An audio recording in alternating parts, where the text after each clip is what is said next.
অবসান। WBSSC এর শিক্ষক নিয়োগ অর্থাৎ 11 এবং 12 এর শিক্ষক নিয়োগের নোটিফিকেশন বা ভেরিফিকেশনের নোটিশ জারি করলো WBSSC অর্থাৎ মধ্য শিক্ষা পর্ষদ।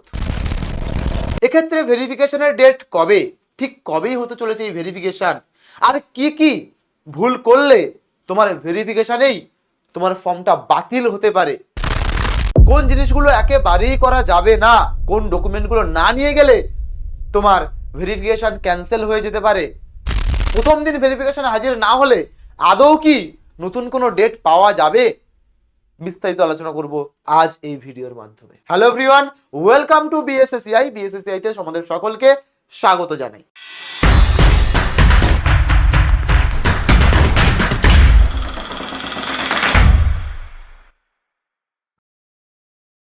আজ আমি আলোচনা করতে চলেছি এখানে WBSSC-র 11 এবং 12 এর যে নোটিশটা, ভেরিফিকেশন নোটিশটা জারি করা হয়েছে তার ডিটেলসে সম্পূর্ণ বাংলায় খুঁটিনাটি। অবশ্যই ভিডিওটা প্রথম থেকে শেষ পর্যন্ত দেখতে ভুলবেন না, না হলে কিন্তু আজকের এই ভিডিওর একটা সেকেন্ড, একটা মিনিট আপনার জীবনে ওই শিক্ষকতা বা শিক্ষক হওয়ার জায়গাটা সেখান থেকে ছিটকিয়ে দিতে পারে। তার কারণ কি? কারণ এই ভিডিওতে আমি সম্পূর্ণ নোটিফিকেশনটা বাংলাতে আলোচনা করব এবং এটা দেখিয়ে দেব কোন জিনিসগুলো না নিয়ে গেলে আপনি বিপদে পড়বেন। এবং আজকের ভিডিওর মাধ্যমে ওই জন্যই পুরোটা বলবো, আর সেজন্যই তো আপনাকে প্রথম থেকে শেষ পর্যন্ত ভিডিওটাকে দেখতে হবে। তো চলুন শুরু করি আজকে আমাদের এই ভিডিও। অর্থাৎ শেষে আমরা দেখতে পাচ্ছি ভেরিফিকেশন যে নোটিশটা জারি করা হয়েছে সেখানে আমাদের দুটো ডেট উল্লেখ করা হয়েছে, অর্থাৎ এই মাসেরই 30 তারিখ এবং 31 তারিখ। অর্থাৎ 30 তারিখ 31 তারিখে আপনাদের এই ভেরিফিকেশনটা কিন্তু কন্ডাক্ট করা হবে। স্যার কোথায় কন্ডাক্ট হবে এবং কখন হবে? রিপোর্টিং টাইম সকাল 11টা। কোথায়? না আমাদের WBBSE তার ডিরোজিও ভবনে, অর্থাৎ সেক্টর 2-তে সল্টলেকে। আপনারা সকলেই জানেন। তো এখানটাতে ভেরিফিকেশন আপনাদের করতে যেতে হবে। এবারে স্যার ভেরিফিকেশন তো করতে যাব, কি কি ডকুমেন্ট লাগবে, কি না নিয়ে গেলে আমি বিপদে পড়তে পারি, যদি ডিটেলসে একটুখানি বলে দেন। দেখুন এখানে সবচেয়ে বড় কথা যেটা নোটিশটাতে বারবার উল্লেখ করা হয়েছে সেটা হচ্ছে নীল কালির ব্যবহার। স্যার বুঝলাম না ব্যাপারটা। আপনি আপনার সমস্ত আসল কপি তো নিয়ে যাবেনই, আপনার সমস্ত সার্টিফিকেট অরিজিনাল নিয়ে যাবেনই, কিন্তু যে জেরক্স গুলো নিয়ে যাবেন জেরক্স কপি সেটাতে সেলফ অ্যাটেস্টেড থাকতে হবে। আর খেলাটা শুরু এখানেই। সেলফ অ্যাটেস্টেড যদি আপনি কালো কালির পেন বা লাল কালির পেন দিয়ে করেন, আপনারা জানেন লাল কালি মানেই বাতিল হওয়ার চান্স খুব হাই, তো বলে কি কালো কালির পেন দিয়েও করেন, তাহলেও কিন্তু সেই ফর্ম বাতিল হওয়ার দিকে যাবে। তাই ভুলেও কালো কালি বা লাল কালি দিয়ে ফিল আপ করবেন না। কি দিয়ে ফিল আপ করবেন? ব্লু পেন অর্থাৎ নীল কালির পেন দিয়ে বা নীল কালি দিয়ে ফিল আপ করবেন বা সিগনেচার করবেন বা অ্যাসিস্টেড করবেন। আশা করছি ব্যাপারটা বোঝাতে পেরেছি। যখন সেলফ অ্যাটেস্টেড জেরক্স কপিগুলো আপনি সাইন করবেন, ব্লু কালারের পেন ইউজ করবেন।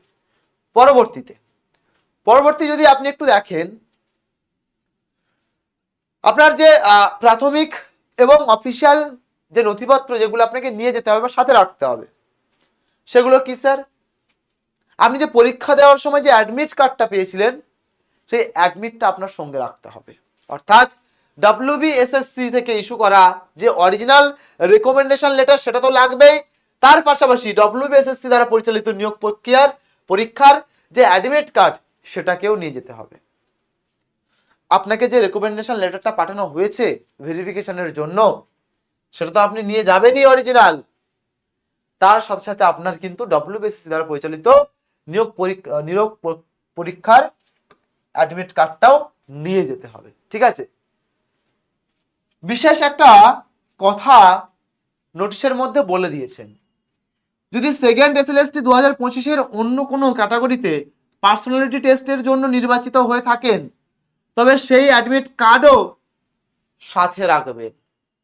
অর্থাৎ এই যে পার্সোনালিটি টেস্টের জন্য সেখানেও যদি আপনি সিলেক্ট হয়ে থাকেন সেটারও অ্যাডমিট কার্ড ওনার সাথে রাখতে হবে এইগুলোর সাথে। স্যার বুঝলাম না, এই যে বলছেন স্যার রেকমেন্ডেশন লেটার তো বুঝলাম, কিন্তু কি কি ডকুমেন্ট আদৌ নিয়ে যেতে হবে সেটা তো বুঝে উঠতে পারছি না। বা আপনি আবার একটা জিনিস বলেছেন স্যার পিভিআর, এই পিভিআর বিষয়টাই বা কি? পিভিআর ফর্ম কোথায় পাবো? পিভিআর মানে পুলিশ ভেরিফিকেশন রিপোর্ট। এই পুলিশ ভেরিফিকেশন রিপোর্ট এর জন্য পিভিআর এর ফর্মে ঠিক 3টে হার্ড কপি তো আপনার লাগবে, 3টে হার্ড কপি লাগবে, 3টে। মনে রাখবেন পিভিআর ফর্ম ফিল আপের সময় বারবার বলছি ব্লু কালির পেন ইউজ করবেন, ব্ল্যাক অর রেড কখনোই ইউজ করবেন না, ঠিক আছে? যারা বাইরের রাজ্যের পরীক্ষার্থী আছেন আপনাদের জন্য নিয়ম আছে, পশ্চিমবঙ্গের বাইরের প্রার্থীদের পিভিআর ফর্মের 3 নম্বর কলামে প্রেজেন্ট অ্যাড্রেস অবশ্যই পশ্চিমবঙ্গের একটি স্থানীয় ঠিকানা দিতে হবে। আর এই যে পিভিআর ফর্মটা, এই পিভিআর ফর্মের গেজেটেড অফিসার দ্বারা সিগনেচার করাতে হবে। অবশ্যই ফর্মে অবশ্যই কোনো ফার্স্ট ক্লাস গেজেটেড অফিসারের সই থাকতে হবে। তাহলে এখানে অবশ্যই ফার্স্ট ক্লাস গেজেটেড অফিসারের সিগনেচার থাকা বাধ্যতামূলক। পরবর্তীতে যাই, স্যার পরিচয়পত্র হিসেবে কি কি নিয়ে যাব, বা বয়স সীমা প্রমাণের জন্য কি নিয়ে যাব, আর ছবি কি আদৌ নিয়ে যাব? বয়স সীমা এবং নিজের আইডেন্টিটি, তো আসি আস্তে আস্তে আইডেন্টিটিটা আগে বলে আলোচনা করি।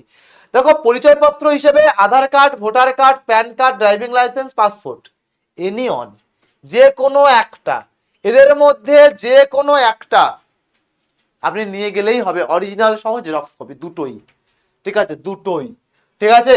পরবর্তীতে পাসপোর্ট সাইজের ছবি 2 কপি মিনিমাম, আপনি 3 থেকে 4 কপি নিয়ে চলে যাবেন, 3 থেকে 4 কপি নিয়ে চলে যাবেন, অবশ্যই সেটা রঙিন পাসপোর্ট সাইজের ছবি।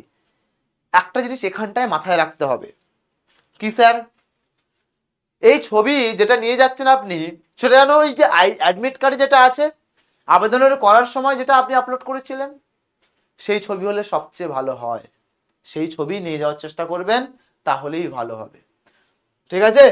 পরবর্তী বয়সের প্রমাণপত্র, বয়সের প্রমাণপত্র দেখতে গেলে মাধ্যমিকের অ্যাডমিট কার্ড, আর যদি আপনি অ্যাডমিট কার্ড না নিয়ে যেতে চান তো সমতুল্য যে কোনো সার্টিফিকেট আপনি নিয়ে যেতে পারেন, অবশ্যই সেটা অরিজিনাল, অবশ্যই সেটা অরিজিনাল। আশা করছি বোঝাতে পেরেছি। পরবর্তী শিক্ষাগত যোগ্যতার শংসাপত্র, অর্থাৎ আপনি যে সত্যি যে শিক্ষাগত যোগ্যতায় আবেদন করে পরীক্ষা দিচ্ছেন সেটা আপনার যোগ্যতার মধ্যে আছে, তো সেটার তো প্রমাণপত্র দিতে হবে, তো সেটার প্রুফ হিসেবে আপনার যে যেগুলো লাগবে, অর্থাৎ আপনি 11-12 পরীক্ষা দিয়েছেন, অবশ্যই বিএড আপনার করা, তাহলে বিএড এর যে সার্টিফিকেট, বিএড ডিগ্রি যা ডকুমেন্ট অল সমস্ত ডকুমেন্টগুলো নিয়ে যেতে হবে, বিএড ডিগ্রির সমস্ত মার্কশিট এবং ফাইনাল পাস সার্টিফিকেট সবটাই নিয়ে যেতে হবে। মাস্টার্স ডিগ্রি যদি আপনি করে থাকেন পিজি, তার ডকুমেন্ট, সংশ্লিষ্ট বিষয়ে মাস্টার্স ডিগ্রি সমস্ত মার্কশিট এবং ফাইল বা ফাইনাল পাস সার্টিফিকেট সেটাও আপনাকে নিয়ে যেতে হবে। ইউজিসি অ্যাফিলিয়েশন যদি প্রযোজ্য হয় তাহলেই, অর্থাৎ বহিরাগতদের জন্য আমি বলেছি, যারা পশ্চিমবঙ্গের বাইরে কোনো বিশ্ববিদ্যালয় থেকে পড়াশোনা করেছেন তাদের জন্য বিশ্ববিদ্যালয়ের ইউজিসি অ্যাফিলিয়েশন সার্টিফিকেট জমা দেওয়া বাধ্যতামূলক। পরবর্তী যদি দেখেন আপনারা এখানে কিছু শর্ত আছে, অর্থাৎ যেগুলো আমাদের পিডব্লিউডি ক্যাটাগরির জন্য বা ইকোনমিক উইকার এরকম টাইপের, বা যে সংরক্ষিত ক্যাটাগরির জন্য, ঠিক আছে? তো বা বিভিন্ন বিবাহিতা, হ্যাঁ, মহিলা প্রার্থীদের জন্য কিছু বিষয় এখানটায় আমরা দেখতে চলেছি। যদি আপনি সংরক্ষিত শ্রেণীর প্রার্থী হয়ে থাকেন, হ্যাঁ যদি থাকেন, হ্যাঁ হলে আপনি নিয়ে যাবেন কাস্ট সার্টিফিকেট বা ইডব্লিউএস সার্টিফিকেট, অর্থাৎ আপনি যদি এসসি এসটি ক্যাটাগরির হন বা ইডব্লিউএস ক্যাটাগরির হন তাহলে আপনার এই সার্টিফিকেট নিয়ে যেতে হবে, ঠিক আছে? অবশ্যই এই সার্টিফিকেট নিয়ে যেতে হবে। আপনি কি বিশেষ চাহিদা সম্পন্ন অর্থাৎ পিডব্লিউডি ক্যাটাগরির মধ্যে পড়ছেন? যদি পিডব্লিউডি ক্যাটাগরির মধ্যে পড়েন তাহলে ডিসএবিলিটি সার্টিফিকেট বা প্রতিবন্ধী শংসাপত্র আপনাকে কিন্তু নিয়ে যেতে হবে। তৃতীয়ত আপনি যদি বিবাহিত মহিলা হন বা মহিলা প্রার্থী হন, তাহলে আপনি ম্যারেজ সার্টিফিকেট অথবা ফার্স্ট ক্লাস জুডিশিয়াল ম্যাজিস্ট্রেটের দ্বারা এফিডেভিটের যদি নামে পরিবর্তন বা অন্য কোনো সমস্যা হয় তাহলে নিয়ে সেটা অবশ্যই যাবেন। আশা করছি বোঝাতে পারছি। পরবর্তীর দিকে যাব। চূড়ান্ত চেকলিস্ট ও সতর্কতা কি বলা আছে? যদি অনুপস্থিত থাকেন তাহলে কি আপনার পুরোপুরিভাবে পরীক্ষা বাতিল হয়ে গেল? যদি অনুপস্থিতি থাকেন তাহলে তখন সরকার কি পদক্ষেপ নেবে? কিছুই নয়। যদি আপনি অনুপস্থিত থাকেন, যদি কোনো প্রার্থী উল্লেখিত তারিখে উপস্থিত থাকতে ব্যর্থ হন বা সঠিক ডকুমেন্টস দেখাতে না পারেন, তবে তাদের আবেদনে বাতিল হবে না, বরং পরবর্তীতে ভেরিফিকেশনের জন্য নতুন তারিখ ঘোষণা করা হবে।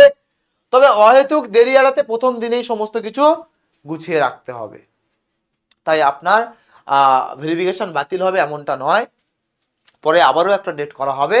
তবে আপনি আজ থেকেই নিজের সমস্ত ডকুমেন্টগুলো গুছিয়ে রাখুন। পরবর্তী লাস্ট আপনার কাছে ফাইনাল রিমাইন্ডার হিসেবে, যখন আপনি ভেরিফিকেশন করতে বেরোচ্ছেন তখন আপনার কাছে নিজেকে আপনি নিজে প্রশ্ন করে দেখুন, সমস্ত অরিজিনাল ডকুমেন্ট সাথে নিয়েছি তো? সমস্ত জেরক্স কপিতে নীল কালির পেন দিয়ে সিগনেচার বা ফিল আপ করেছি তো? বা পিভিআর ফর্মে গেজেটেড অফিসারের সিগনেচার আছে তো? যদি থাকে একদম ঠিক আছে, আপনি এই জিনিসগুলো নিয়েই ভেরিফিকেশন বোর্ডে যেতে পারেন। এবার ইতিমধ্যেই আপনারা অনেক ফ্রেশার্সরা ভিডিওটা দেখার জন্য চলে এসেছেন বা দেখছেন। আপনাদের উদ্দেশ্যে বলে রাখি, সামনের এসএলএসটিতে আপনি নিজের নামটা যদি পাকাপাকি করতে চান তাহলে আপনাদের জন্য আমরা নিয়ে এসেছি একটা ডেডিকেটেড ব্যাচ। যে ব্যাচে আপনি একবার প্রিপারেশন নিয়ে নিলে এসএলএসটির সমস্ত মানে আমাদের যে সাবজেক্টগুলো পড়ানো হচ্ছে সেই সাবজেক্টগুলোর উপরে এতটাই ডেপথ ক্লিয়ার হয়ে যাবে, এতটাই কনসেপ্ট ক্লিয়ার হয়ে যাবে, আপনি পরীক্ষার হলে গিয়ে কনফিউশন নয় কনফিডেন্স পাবেন। তো সেই যে এসএলএসটি সামনে, আমাদের এই এসএলএসটিকে টার্গেট করে এই ব্যাচ অলরেডি চলছে। তো এই ব্যাচে ভর্তি চলছে। আপনারা যারা যারা এখনো পর্যন্ত এনরোল করাননি, এই নম্বরে আমার সাথে যোগাযোগ করে নিতে পারেন 7890099734, অথবা এইখানটায় আমার কুপন কোড ইউজ করতে পারেন YT115। YT115, ওয়াইটিটা বড় হাতের, সবচেয়ে বেশি ডিসকাউন্ট পেতে। স্যার কি কি সাবজেক্ট আছে আপনাদের এখানে অ্যাভেলেবেল? আমাদের এখানে অ্যাভেলেবেল সাবজেক্ট হচ্ছে বাংলা, ইংলিশ, সংস্কৃত, হিস্ট্রি, এডুকেশন, ফিলোসফি, জিওগ্রাফি। এই যে দেখতে পাচ্ছেন এখানটায় আপনি 7টি সাবজেক্ট, এই 7টি সাবজেক্ট আমরা এখানে কিন্তু সিলেস্টির জন্য প্রিপারেশন দিয়ে থাকছি। আপনারা যে কোনো ব্যাচে এনরোল করতে পারেন, যে কোনো কোর্সে এনরোল করতে পারেন। YT115, ওকে। পরবর্তীতে এই ব্যাচে স্যার কি কি পাবো বা কোন কোন টপিকের ক্লাস পাবো দেওয়া আছে অলরেডি, বলেও দিয়েছি একটু আগে। বেঙ্গলি, ইংলিশ, সংস্কৃত, ফিলোসফি, জিওগ্রাফি, হিস্ট্রি, এডুকেশন। আর ওই যে ডিসকাউন্ট পেতে ইউজ করবেন YT115। যে কোনো ব্যাচ আপনি নিতে পারেন, যে কোনো ব্যাচ আপনি পারচেস করতে পারেন, ঠিক আছে? যে কোনো ব্যাচ আপনি পারচেস করতে পারেন, কিন্তু এই কুপন কোডটা আপনাকে সবচেয়ে বেশি ডিসকাউন্ট দেবে, ঠিক আছে? চলে যাচ্ছি পরবর্তীতে। তাহলে স্যার আমাকে কি করতে হবে? আপনাকে ডাউনলোড করতে হবে BSSEI ডিজিটাল লার্নিং অ্যাপ। এই অ্যাপটা আপনি ইনস্টল করবেন প্লে স্টোর থেকে, মোবাইল নাম্বার ওটিপি দিয়ে নিজের নাম রেজিস্টার করবেন, তারপরে আমাকে এই নম্বরে যোগাযোগ করে নেবেন, আমি সম্পূর্ণরূপে আপনাকে গাইড করে দেবো। আর আপনার যদি কোনো রকম কনফিউশন থাকে সেটাও আমার সাথে ক্লিয়ার করতে পারেন এই নম্বরে যোগাযোগ করে 7890999734 এই নম্বরে, ঠিক আছে? আপনি আসুন, ফ্রি কোর্স করে দেখুন। বলবো পেইড কোর্সে চলে আসুন এসএলএসটির, এখানটায় যে ক্লাস করা হবে আপনার কনসেপ্ট ক্লিয়ার হতে বাধ্য। আজ এই ভিডিওর মাধ্যমে আপনাদের উদ্দেশ্যে এটুকুই বার্তা বলার ছিল। আশা করছি ভিডিওটা ভালো লেগেছে। যদি ভালো লেগে থাকে লাইক করে দেবেন, শেয়ার করে দেবেন, কমেন্টস করে জানাবেন এবারের এসএলএসটি আপনি টার্গেট করছেন কিনা। এবারের এসএলএসটি আপনি যদি টার্গেট করে থাকেন অবশ্যই কমেন্ট সেকশনে এসএলএসটি বলে লিখবেন। অবশ্যই কমেন্ট সেকশনে SLST বলে লিখবেন। সাবস্ক্রাইব করে পাশে থাকা বেল আইকনটি প্রেস করে দেবেন যাতে সমস্ত আপডেট সবার আগে আপনি জানতে পেরে যান। Thank you so much. দেখা হচ্ছে পরবর্তী কোনো ভিডিওতে। Till then bye bye, stay happy, stay healthy. Thank you all.